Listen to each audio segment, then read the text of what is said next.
சஹாபாக்கள் என்ன செய்தார்கள்? அட ஷரியத்னா என்ன? பெருமானார் ஸல்லல்லாஹு அலைஹி வஸல்லம் தாண்டிய ஒரு ஷரியத்தை நான் கையில பிடிச்சிட்டு இருக்கேனா? நான் நினைக்கிறதெல்லாம் ஷரியத்தை நான் நினைச்சிட்டு இருக்கேனா? அட ரசூலுல்லாஹ்வுடைய வாழ்க்கை அல்லவா எனக்கு ஷரியத்து.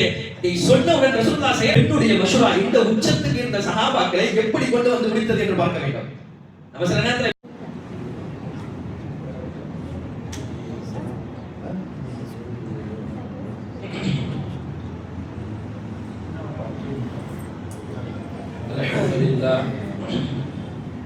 الحمد لله رب العالمين والصلاة والسلام على سيد المرسلين وعلى آله وأصحابه أجمعين أما بعد فقد قال الله تعالى في القرآن العظيم وفي الفرقان المجيد فأعوذ بالله من الشيطان الرجيم بسم الله الرحمن الرحيم والذين استجابوا لربهم وأقاموا الصلاة وأمرهم شورى بينهم ومما رزقناهم ينفقون صدق الله العظيم العظيم.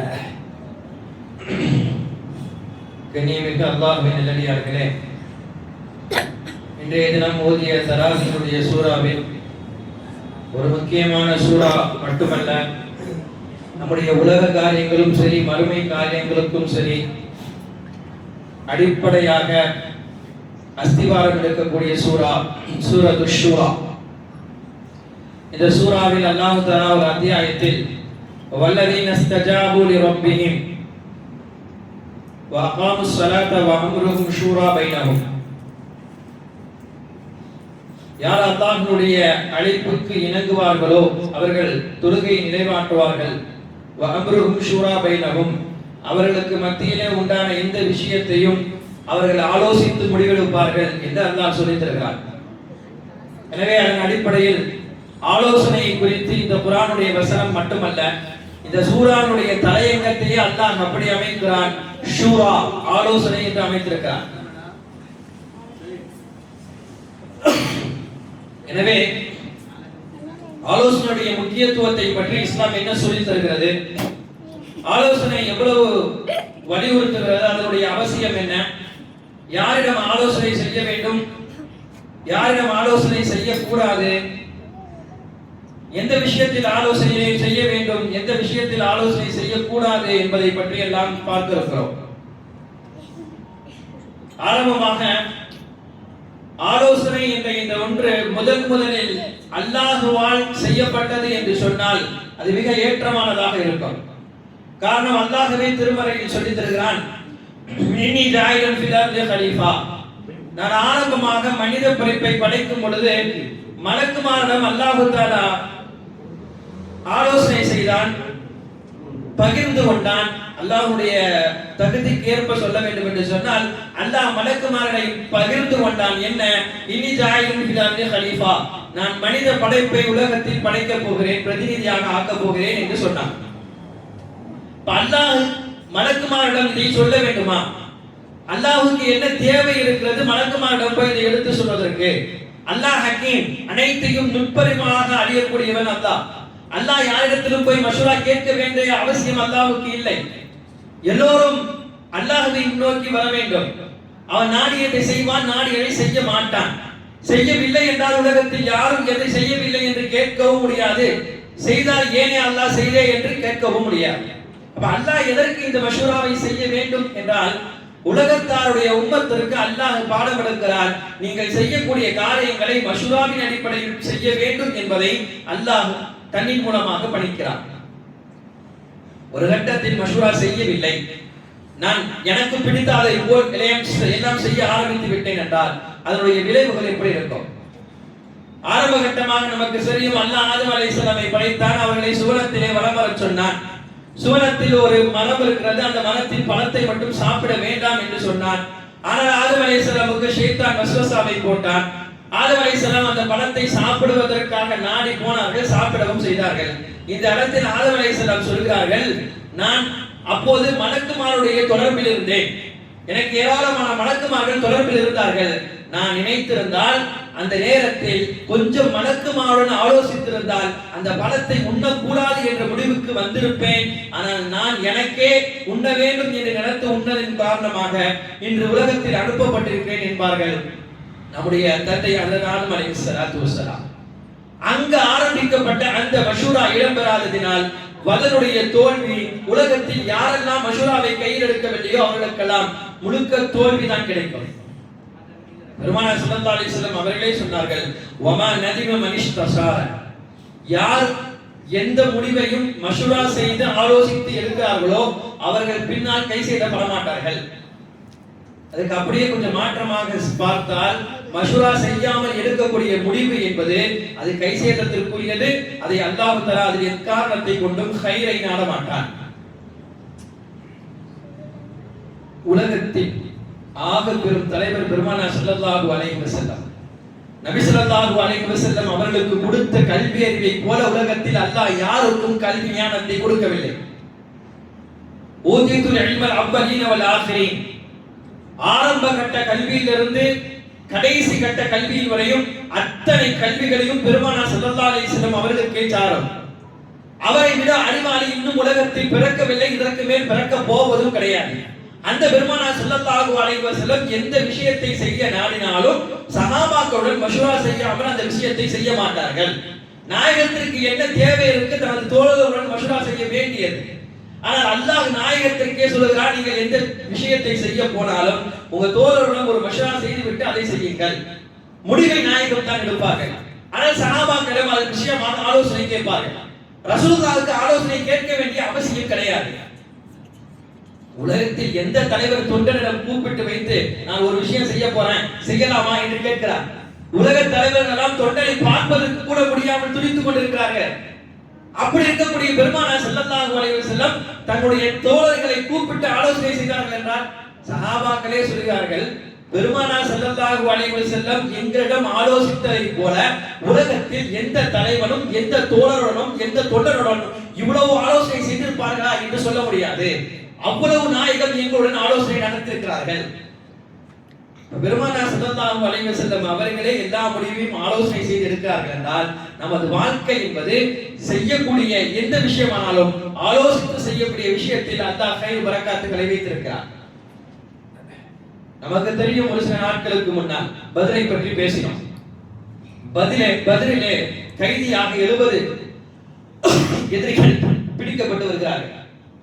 70 கைதிகளை கைகளை கால்களை கட்டி இரவிலே நிற்க வைக்கப்பட்டது. அவர்களை கை கால்களை கட்டப்பட்டு விட்டது. சஹாபாக்கள் எல்லாம் அவருடைய பாதுகாப்பு நிற்கிறார்கள். பெருமானார் ஸல்லல்லாஹு அலைஹி வஸல்லம் அவர்களும் அந்த இரவு முழுக்க கைதிகளை பார்ப்பதற்காக இருந்து உறங்கி விடுகிறார்கள். இப்ப எல்லா சஹாபாக்களுடைய உறக்கம், பெருமானார் ஸல்லல்லாஹு அலைஹி வஸல்லமுக்கு மட்டும் உறக்கம் வரவில்லை. ரசூலுல்லாஹ் அந்த நேரத்தில் இருந்து இங்கும் அங்கும் நடந்து கொண்டே போகிறார்கள். சஹாபாக்கள் உறங்கிதான் கொண்டிருக்கிறார்கள் என்றால் அவர்களும் உறங்கவில்லை. ரசூலுல்லாஹ் என்ன செய்திருக்கிறார்கள் என்பதை படுத்துக் கொண்டு பார்த்துதான் இருக்கிறார்கள். ரசூலுல்லாஹ் ஒவ்வொரு கைதிகளுடன் அருகிலே வந்து விட்டு போகிறார்கள். ஒரே ஒரு கைதியிடம் மட்டும் கிட்டே போய் அவரிடத்திலே இருந்த அந்த கைகளில் கட்டியிருந்த இறுக்கமான கட்டியிருந்ததை கொஞ்சம் அவிழ்த்து விட்டு ரசூலுல்லாஹ் வந்து படுத்து விடுகிறார்கள். எந்த கைதியை ரசூலுல்லாஹ் கொஞ்சம் அவிழ்த்து விட்டார்களோ அவர் அப்பாஸ் ரலியல்லாஹு அன்ஹு, நபி ஸல்லல்லாஹு அலைஹி வஸல்லம் பெரிய தந்தை. சஹாபாக்களுக்கு காலையிலே ரசூலுல்லாஹ்விடம் நேரடியாக கேட்டு விட்டார்கள், யா ரசூலுல்லாஹ், இரவு முழுக்க நீங்கள் தூங்கவில்லை, இங்கும் அங்கும் போனீர்கள். ஒரு கட்டத்தில் அப்பாஸுடைய ரலியல்லாஹு அன்ஹு அவருடைய கைகளில் கட்டப்பட்ட அந்த கயிறை மட்டும் கொஞ்சம் இலகுவாக்கி விட்டு வந்து படுத்து விட்டீர்களே என்று சொல்லும் பொழுது பெருமானார் ஸல்லல்லாஹு அலைஹி வஸல்லம் சொன்னார்கள், நீங்கள் பார்த்தது உண்மைதான், ஆனால் நீங்கள் விலக்கியது தவறு என்று சொன்னார்கள். நீங்க பாத்தீங்க, நான் அங்கங்க போனேன், அப்புறம் அந்த கயிறை லூஸ் பண்ண என்ன பாத்தீங்க, ஆனா நீங்க என்ன விளங்கி இருக்கீங்க, எனது பெரிய தந்தை என்பதனால் நான் கொஞ்சம் அதை சரி பண்ணினேன் என்று நினைக்கிறீர்கள். நான் அதற்காக சரி பண்ணவில்லை. நான் படுத்து கொண்டிருக்கும் பொழுது எனது தூக்கத்தை கெடுத்து விட்டது என்னவென்று சொன்னால், அங்கு இருக்கக்கூடியவருடைய யாரோடைய முனங்கல் சத்தம் எனது காதில் கேட்டது. யார் இந்த நேரத்தில் முணங்கி கொண்டிருக்கிறார் என்று ஒவ்வொரு கைதிகளாக நான் பார்த்து கொண்டே போனேன். அந்த இடத்தில் அப்பாஸுக்கு கட்டப்பட்டிருந்த அவருடைய கையில் கட்டப்பட்டிருந்த கயிறு மட்டும் இறுக்கமாக கட்டியிருந்தது. எனவே அப்பாஸ் அல்ல, அந்த இடத்தில் எந்த மனிதர் இருந்தாலும் நான் அதை அங்கு அப்படித்தான் செய்திருப்பேன். எனவே நான் கொஞ்சம் அவிழ்த்து விட்டேன் என்றார்கள் பெருமானார் ஸல்லல்லாஹு அலைஹி வஸல்லம். இதற்கு பிறகுதான் அந்த 70 கைதிகளை என்ன செய்யலாம் என்பதை சஹாபாக்களுக்கு மத்தியில் ரசூலுல்லாஹ் ஒரு ஆலோசனை நடத்துகிறார்கள்.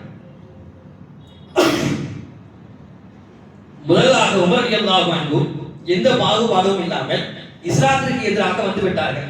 நம்மை அழிக்க வேண்டும் என்று நினைத்து விட்டார்கள். இவர்களை விட்டு விட்டால் அடுத்து வருவதற்கு அதிக சந்தர்ப்பம் இருக்கிறது. எனவே யா ரசூலுல்லாஹ் இவர்களை விட வேண்டாம், இவர்களை தூக்கிலிட்டு விடலாம், இவர்களை முடித்து விடலாம். உமர் ரலியல்லாஹுடைய கருத்து. பெருமானார் ஸல்லல்லாஹு அலைஹி வஸல்லம் ஒரு கயிறு இறுக்கமாக கட்டியதற்கே ரசூலுல்லாஹ்வுக்கு அங்கு தூக்கம் இல்லை. பெருமானார் ஸல்லல்லாஹு அலைஹி வஸல்லம் போய் அந்த கயிற்றை கொஞ்சம் அவிழ்த்து விட்டு வந்தார்கள். அந்த ரசூலுல்லாஹ்விடம் இவர்களை முடித்து விடலாம், இவர்களை தீர்த்து கட்டி விடலாம் என்று சொன்னால் பெருமானார் ஸல்லல்லாஹு அலைஹி வஸல்லம் காருண்ய நபி இரக்கத்தின் குணமாக வந்த ரசூலுல்லாஹி ஸல்லல்லாஹு அலைஹி வஸல்லம் அதை எப்படி ஏற்றுக்கொள்வார்கள்? கொஞ்சம் உமர் ரலியல்லாஹுடைய பேச்சை நிறுத்திவிட்டு தலையை திருப்பிக் கொண்டார்கள். அபூபக்கர் நீங்கள் சொல்லுங்கள் என்ன செய்யலாம்? அபூபக்கர் ரலியல்லாஹு சொன்னார்கள், யா ரசூலுல்லாஹ் இவர்கள் இஸ்லாத்திற்கு எதிராக வந்தாலும் இவர்களுக்கு என்று குடும்பம் இருக்கிறது, இவர்கள் வந்துவிட மாட்டார்களா என்று இவருடைய பிள்ளைகள் குடும்பங்கள் எல்லாம் இயங்கிக் கொண்டிருக்கிறார்கள். இந்த நேரத்தில் இஸ்லாத்தினுடைய வளர்ச்சியும் நாம் பார்க்க வேண்டியிருக்கிறது.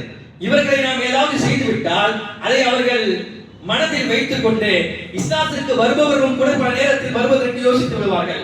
எனவே ஏதாவது நஷ்டங்களை வாங்கிவிட்டு இவர்களை விடுத்து விடலாம் என்று நான் நினைக்கிறேன். பெருமானார் ஸல்லல்லாஹு அலைஹி வஸல்லம் இது நல்ல யோசனையாக இருக்கிறது என்று அபூபக்கர் ரலியல்லாஹு அன்ஹு அவருடைய யோசனையை அமல்படுத்தினார்கள் என்பதை நம்மால் பார்க்க முடிகிறது. ரசூலுல்லாஹி ஸல்லல்லாஹு அலைஹி வஸல்லம் சஹாபாக்களுடன் எத்தனை முடிவுகள் செய்தாலும் சஹாபாக்களை கேட்காமல் ரசூலுல்லாஹ்வுக்கு செய்ய வேண்டிய அந்தஸ்து இருக்கிறது நாயகம் செய்ய மாட்டார்கள். ஹசன் பஸ்ரி ரஹ்மத்துல்லாஹி அலைஹி சொல்வார்கள், மனிதர்கள் மூன்று வகை. ஒரு மனிதன் ரஜுலுன், அவன் எப்படிப்பட்ட மனிதனா? முழுமையான மனிதன். இன்னொரு மனிதன் நிஸ்பு ரஜுல், அவன் அரை மனிதன்.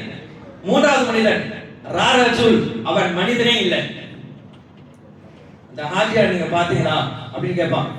ஹாஜியார் அலியார்மா ஹாஜியார் தெரியல எனக்கு. அவர் தான் அப்பப்போ வருவாங்க, துருவாரு போவாரு.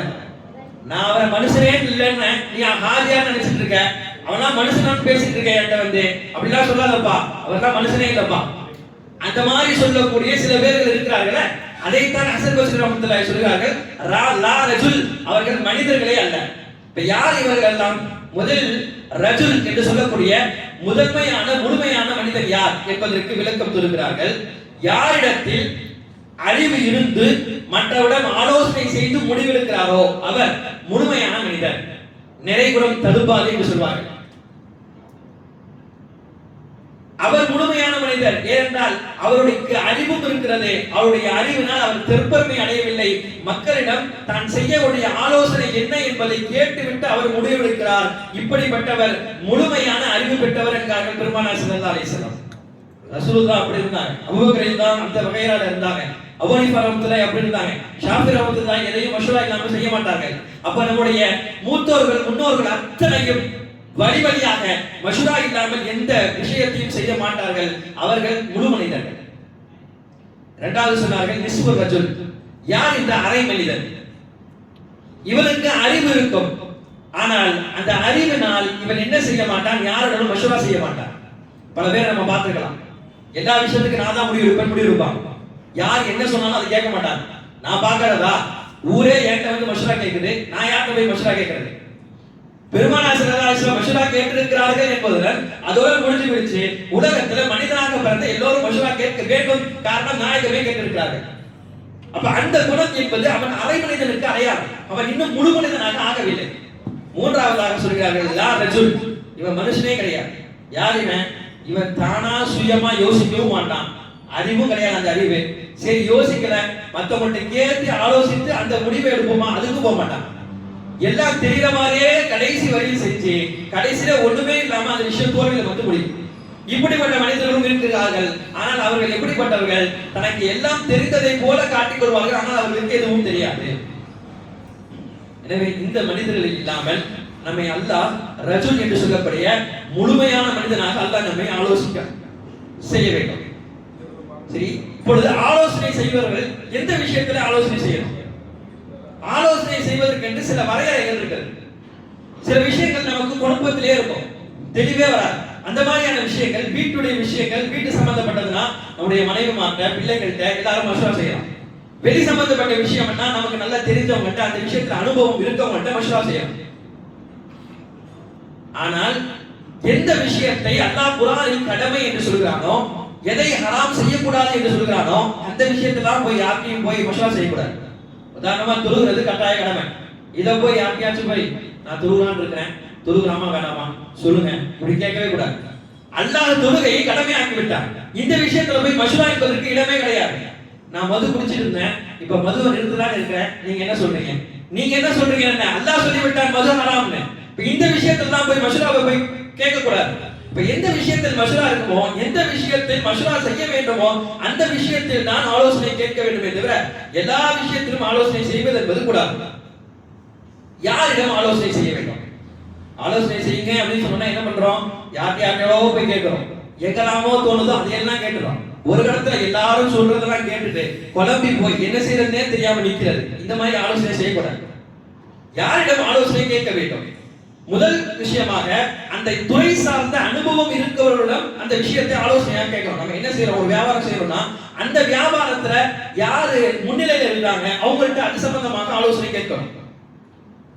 நம்மை விட மூத்தவரிடம் ஆலோசனை கேட்டு பழகணும். குறிப்பாக நமக்கு யாரு நன்மையை நாடுவார்களோ அவர்களிடம் ஆலோசனை கேட்கணும். நம்ம உலகத்தில் முன்னேறிவிடக் கூடாது என்று பல பேர் இருப்பாங்க. நம்மளாம் போய் சரி என்னதான் இருந்தாலும் அவரு மனிதர் தானே போய் அவர்கிட்ட போய் ஆலோசனை கேட்டோம்னா சில நேரங்கள் நாம் முன்னேறக்கூடாது என்று எதையாச்சும் சொல்லிடுவாங்க. அப்ப நம்முடைய மீது நம்பிக்கை இருப்பவரிடம் நாம் ஆலோசனை கேட்க வேண்டும். எந்தெந்த நேரத்துல ஆலோசனை கேட்க கூடாது? பசியா சில பேர் இருப்பாங்க. பசியா இருக்கும்போது அவர்கிட்ட போய் ஆலோசனை கேட்க கூடாது. பசி மனிதனுடைய கண்ணை மறைத்துவிடும். கோபமா இருக்கவங்கள்ட்ட போய் ஆலோசனை கேட்க கூடாது. எதையாச்சும் சொல்லிடுவாங்க, அதை கொடுத்து நம்ம செய்ய வேண்டியதாகும். அதுபோல எந்த நேரம் டென்ஷன்லே இருக்கக்கூடிய மனிதர்கிட்ட ஆலோசனை கேட்க கூடாது. அவர் டென்ஷனை நம்மள்ட்ட காட்டிடுவாரு. அதே போல ரொம்ப பிஸியா இருந்துட்டு இருப்பாங்க. எந்த நேரம் ஒரு 2 நிமிஷம் உட்கார மாட்டார். அடுத்து வேலை அவரை கூப்பிட்டு உட்காந்து நீங்க சொல்லுங்கன்னா அவர் வேலையில தான் ஞாபகம் இருக்கும், நம்ம மேல அவருக்கு ஞாபகம் இருக்காது. அப்ப அவரை மாதிரி ஆள்டையும் ஆலோசனை செய்யக்கூடாது. அப்ப நடுநிலையான மனிதர்கள், அமைதியான மனிதர்கள் அவரிடம் கேட்டால் கண்டிப்பாக ஒரு சரியான விஷயத்தை தான் சொல்வார்கள் என்று இருக்கக்கூடிய மனிதர்கள் மட்டும்தான் ஆலோசனை கேட்க வேண்டும். பெருமானார் ஸல்லல்லாஹு அலைஹி வஸல்லம் பெரும்பாலான ஆலோசனையும் வீட்டுடைய விஷயமாக இருந்தால் தன்னுடைய மனைவிமாரிடம் ரசூலுல்லாஹ் ஆலோசனை செய்திருக்காங்க. பல பேருடைய நிலை இதுதான். என் மனைவிட்ட நான் என்ன கேட்கிறது? அவர் சொல்றதெல்லாம் நான் செய்யணுமா? முடிவை நாம் எடுக்க வேண்டும். ஆனால் பல விஷயங்களுக்கு மனைவிமாரிடம் மஷ்வரா செய்து அந்த மஷ்வராவை எடுத்து நாம் செயல்படும் பொழுது அல்லாஹ் தஆலா சில நேரங்களில் அந்த கையை கொடுக்கிறார். பெருமானார் ஸல்லல்லாஹு அலைஹி வஸல்லம் ஹுதைபியாவுடைய உடன்படிக்கை நமக்கு தெரிந்திருக்கலாம். உம்ராவுக்காக வேண்டி போகிறார்கள். ஹுதைபியா என்ற இடத்திலே தடுத்து நிறுத்தப்படுகிறார்கள். எதிரிகள் போரிட வேண்டும் என்ற நோக்கத்திலே வருகிறார்கள். பெருமானார் ஸல்லல்லாஹு அலைஹி வஸல்லம் போர் வேணாம், சமாதானத்திற்கு ரெடியா இருக்கிறாங்க. 2 பேருக்கு மத்தியிலே பேச்சுவார்த்தை நடக்கிறது. அப்போ எதிரிகள் ஒரு ஒப்பந்தத்தை கொண்டு வருகிறார்கள். ஒப்பந்தம் அனைத்து வரிகளும் இஸ்லாத்திற்கு எதிராக இருக்கிறது. சஹாபாக்களுக்கு இந்த ஒப்பந்தத்துல கொஞ்சம் கூட அனுசரணையே இல்லை, செய்யலான்ற எண்ணமே கிடையாது. ஏன்னா இப்ப நம்ம உம்ராக்காண்டி வந்துட்டோம். இப்ப உம்ரா செய்ய வேணாம்னு சொல்றாங்க. இப்ப ஒப்பந்தம் சொல்லி கொண்டு வந்து கொடுக்கிறது இஸ்லாத்துக்கெல்லாம் மாற்றமா இருக்குது. இப்ப நம்ம அவர்களை விட அதிகமாக இருக்கிறோம். நம்ம நினைச்சா போர் புரியலாம், என்ன வேணாலும் பாத்துக்கலாம். அப்ப இந்த மாதிரியான நேரத்துல போய் ஒப்பந்தம் ரசூலுல்லாஹ் செய்யணும்? ஒப்பந்தம் செய்ய வேண்டிய தேவையில்லையே. ரசூலுல்லாஹ் எதுக்கு ஒப்பந்தம் செய்யறாங்க? பெருமானார் ஒப்பந்தம் செய்யறதுக்கு 1000 காரணங்கள் இருக்கு. இஹ்ராமுடன் வந்தவர் அவர் போய் போர் புரிய வேண்டும், இஹ்ராமை கலைஞ்சிச்சுன்னா அது நல்லா இருக்காது. இஹ்ராம் என்ற ஒரு பெரிய அமலை கையில் எடுத்து வந்துவிட்டு அப்ப இஹ்ராமை கலைஞ்சிட்டு வாங்க போருக்கு போலாம் என்றால் அது ஷரியத்துடைய பார்வையில் சரி கிடையாது. பெருமானார் ஸல்லல்லாஹு அலைஹி வஸல்லம் எனவே எவ்வளவு விஷயத்தை சொன்னாலும் பரவாயில்ல, ஒப்பந்தத்துக்கு தயாராக இருந்து ரசூலுல்லாஹி ஸல்லல்லாஹு அலைஹி வஸல்லம் ஒப்பந்தத்தில் கையெழுத்திட்டார்கள். ஒப்பந்தம் முழுக்க இஸ்லாத்திற்கு எதிராக இருந்தது. ஒரு சில விஷயத்தை சொல்லலாமே. மக்காவில் இருந்து யாரெல்லாம் மதீனாவுக்கு வருகிறார்களோ அவர்களை மக்காவுக்கு திருப்பி அனுப்பிடணும். அதுவே மதீனாவில இருந்து மக்காவுக்கு போகக்கூடிய சஹாபாக்கள் யாராச்சும் இருந்தா இவங்க திருப்பி அனுப்ப மாட்டாங்க. இவங்களே அந்த சஹாபியை பிடிச்சு வச்சுப்பாங்க. 10 வருஷத்துக்கு எங்க கூட நீங்க போர் புரிய கூடாது, நாங்க என்ன செஞ்சாலும் சரி. 2வது இதெல்லாம் தாண்டி 3வது ஒரு ஒப்பந்தம். இதுதான் சஹாபாக்களுக்கு பிடிக்கவில்லை. இதனால் தான் சஹாபாக்கள் கோபத்தின் உச்சத்திற்கு போனார்கள். என்ன, நீங்க இவ்வளவு தூரம் வந்துட்டீங்க, ஹுதைபியால இருந்து மக்கா 20 கிலோமீட்டர் தான். இப்ப இந்த மாதிரி சூழ்நிலையில கூட நீங்க திருப்பி போங்க, நீங்க உம்ரா செய்ய முடியாது, அடுத்த வருஷம் வாங்க.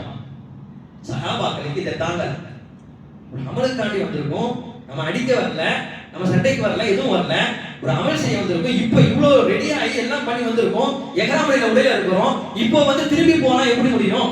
உமர் ரலியல்லாஹு அன்ஹு தாங்க முடியவில்லை. ரசூலுல்லாஹ் பார்த்து விடலாம் என்று நிற்கிறாங்க. ரசூலுல்லாஹ்வுடைய செய்கை காட்டி எல்லா சஹாபாக்களும் துணிவாக நின்று கொண்டிருக்கிறார்கள். பெருமானார் ஸல்லல்லாஹு அலைஹி வஸல்லம் அமைதி காக்கிறார்கள். கொஞ்சம் அமைதியாக இருங்கள் என்று சொல்கிறார்கள். ரசூலுல்லாஹ் கையெழுத்து விட்டு விட்டார்கள், ஒப்பந்தத்துக்கு சம்மதம் சொல்லிட்டாங்க. சஹாபாக்கள் எல்லோருக்கும் அதிர்ச்சி.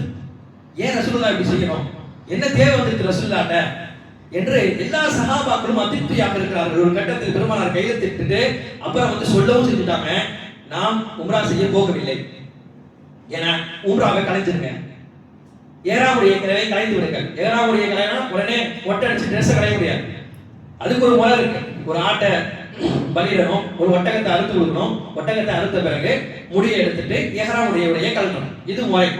பெருமானார் ஸல்லல்லாஹு அலைஹி வஸல்லம் சொல்லிட்டாங்க, நீங்க எஹ்ராமுடைய உடையை கலைந்து விடுங்கன்னு சொல்லிட்டாங்க. சஹாபாக்கள் என்ன செய்யணும், ரசூலுல்லாஹ்வுடைய சொல்லுக்கு நீங்க செய்திருக்கணும். ஆனா ரசூலுல்லாஹ்வுடைய சொல்லுக்கு நீங்க சஹாபாக்கள் அந்த இடத்துல செய்யல. ரசூலுல்லாஹ்வுக்கு சஹாபாக்கள் மாற்றம் செய்தார்களா? ஆனா இது மாற்றம் அல்ல, சஹாபாக்களுக்கு உம்ராவில் இருந்து காபாவை பார்க்கக்கூடிய அந்த சூழ்நிலைக்குள் வந்தவர்களால் அதிலிருந்து வெளிவர முடியல. நீ காபாவை பார்க்கலாம் என்று நினைத்து அவ்வளவு தூரம் கூட்டிட்டு போய் அந்த இடத்துல இருந்து இங்க காபாவை பார்க்க முடியாது, திரும்ப போ, ஒரு வருஷத்துக்கு கழிச்சு வா என்று சொல்லக்கூடிய வார்த்தை சஹாபாக்களுக்கு அந்த மனம் ஒப்பவில்லை. இந்த இடத்துல ரசூலுல்லாஹ்வுக்கு மாற்றம் செய்யவில்லை, அல்லாஹ்வுடைய ஈர்ப்பும் அல்லாஹ்வை பார்க்க வேண்டும் என்ற எண்ணம் உள்ளத்தில் பூர்ணமாக இருந்ததால் ரசூலுல்லாஹ்வுடைய சொல்ல அவருடைய கண்ணுக்கு தெரியல. என்ன செய்யலாம், இப்ப யார்கிட்ட போய் மஷ்வரா செய்யறது? இவங்கள்ட்ட போய் மஷ்வரா கேட்கிற அளவுக்கு இந்த சஹாபாக்கள் இருக்காங்க, நீங்க விடுங்க ரெண்டு ஒன்று பார்த்துலாம் இருக்காங்க. இப்ப இவங்கள்ட்ட மஷ்வரா செய்யறதுல பிரயோஜனம் இல்லை. இப்பொழுதுதான் பெருமானார் ஸல்லல்லாஹு அலைஹி வஸல்லம் மனைவி உம்மு சலமா ரலியல்லாஹு அன்ஹா, ஆயிஷா ரலியல்லாஹு அன்ஹா, இவங்கெல்லாம் அறிவுல உச்சத்தில் இருந்தவர்கள். அப்போ உம்மு சலமா ரலியல்லாஹு அன்ஹாவிடம் ரசூலுல்லாஹ் ஆலோசனை கேட்கிறார்கள். உம்மு சலமா ரலியல்லாஹு அன்ஹா சொன்னார்கள், யா ரசூலுல்லாஹ், இப்ப சொல்லுக்கு வேலையே இல்லை, செயலுக்கு மட்டும்தான் வேலை. நீங்க ஒண்ணு செய்யுங்க, நீங்க முதல்ல ஒட்டகத்தை பலிட்டு அறுத்து விடுங்க, நீங்கள் மொட்டை அடிச்சிருங்க, நீங்க இஹ்ராமுடைய கலையை கலைஞ்சிருங்க, அதுக்கு பிறகு பாருங்க என்ன நடக்குது. ஒரு கட்டத்தில் ரசூலுல்லாஹ் என்ன செய்யறதுன்னு தெரியல, சரி ஆலோசனை எடுத்துக்கொள்ளலாம் என்று பெருமானார் ஸல்லல்லாஹு அலைஹி வஸல்லம் தன்னுடைய ஒட்டகத்தை அறுத்து விட்டு முடியை கலைந்து விட்டு இஹ்ராமை கலைந்து விட்டு அமர்ந்து விடுகிறார்கள். பார்த்து கொண்டிருக்கிறார்கள் சஹாபாக்கள். அப்பொழுதுதான் சஹாபாக்கள் தன் நிலையை உணர்ந்தவர்களாக அந்த இடத்துல ஆனாங்க. என்ன செய்யறதுன்னு சஹாபாக்களுக்கு அதுவரைக்கும் தெரியாம இருந்துச்சு. பெருமானார் இந்த இடத்தில் இதை செய்தவுடன் சஹாபாக்கள் என்ன செய்தார்கள், அட ஷரியத்னா என்ன, பெருமானார் ஸல்லல்லாஹு அலைஹி வஸல்லம் தாண்டிய ஒரு ஷரியத்தை நான் கையில பிடிச்சிட்டு இருக்கேனா, நான் நினைக்கிறதெல்லாம் ஷரியத்தை நான் நினைச்சிட்டு இருக்கேனா, அட ரசூலுல்லாஹ்வுடைய வாழ்க்கை அல்லவா எனக்கு ஷரியத்து. இதை சொன்னவுடன் ரசூலுல்லாஹ் செயலாக்கத்துக்கு கொண்டு வந்தவுடன் அடுத்தடுத்து சஹாபாக்கள் ஒட்டகத்தை அறுத்து விட்டு தலைமுடியை எடுத்து விட்டு எஹ்ராமுடைய உடையை கலைத்து போகிறார்கள். ஒரு பெண்ணுடைய மஷ்வரா இந்த உச்சத்துக்கு இருந்த சஹாபாக்களை எப்படி கொண்டு வந்து முடித்தது என்று பார்க்க வேண்டும். நம்ம சில நேரத்தில் இப்படி நினைக்கிறோம், மனைவி கொடுக்கக்கூடிய மஷ்வராவை அலுவலாக எடுத்துக்கொள்வது கிடையாது. ஒரு அழகான ஒரு மஷ்வரா, ஒரு அற்புதமான மஷ்வரா உம்மு சலமா ரலியல்லாஹு அன்ஹா அன்னைக்கு கொடுத்ததின் பேரில் அந்த அந்த அனைத்தையும் சொலுகமாக முடிக்கக்கூடிய ஒரு நிலைக்கு மாற்றப்பட்டது. எனவே அல்லாஹ் மஷ்வரால மிகப்பெரிய கைரியாத்தை வைத்திருக்கிறார். நம்ம எந்த விஷயமானாலும் சரி, நம்முடைய பிள்ளைகளுடைய வருங்கால விஷயமாக இருந்தாலும் சரி, நம்முடைய வியாபார விஷயமாக இருந்தாலும் சரி, அனைத்திற்கும் நாம் மஷ்வராவை கையில் எடுத்தால் கண்டிப்பாக அல்லாஹ் அந்த விஷயத்தை தோல்வியில் விட மாட்டான். இப்னு அரபி அவர்கள் சொல்கிறார்கள், 3 விதமான வெகுமதிகளை அல்லாஹ் மஷ்வரா செய்யறவங்களுக்கு கொடுக்குறாங்க. நிதர்சனமான உண்மை, நம்ம நேரடியாக அதை பார்க்கிறோம். முதல் விஷயம், மஷ்வரா செய்வதும் நல்ல பெயர் அவருக்கு வருது. நம்மள்ட்ட நல்லா தெரிஞ்சவங்கள்ட்ட போய், பெரியவங்கள்ட்ட போய், வீட்டுல மூத்தவங்கள்ட்ட போய் நான் இப்படி செய்யறான்னு இருக்கேன், நீங்க என்ன சொல்றீங்க அப்படின்னு கேட்கும்போது அவங்க என்ன நினைக்கிறாங்க, நல்ல விஷயம் நம்மள்ட்ட வந்து கேட்கறான் பாரு அப்படின்னு அவங்க நினைக்கிறாங்க. அப்ப நல்ல பெயர் என்பது மஷ்வராவின் மூலமாக அவருக்கு காண கிடைக்கிறது. இரண்டாவது, மஷ்வரா செய்வதன் மூலமாக அறிவு வளர்கிறது. மஷ்வரா செய்திருந்தால் தெரியும், நம்ம ஒரு விஷயத்தை நினைச்சிருப்போம், இதுதான் சரி இதுதான் சரி இதுதான் சரி நினைச்சுட்டே இருப்போம்.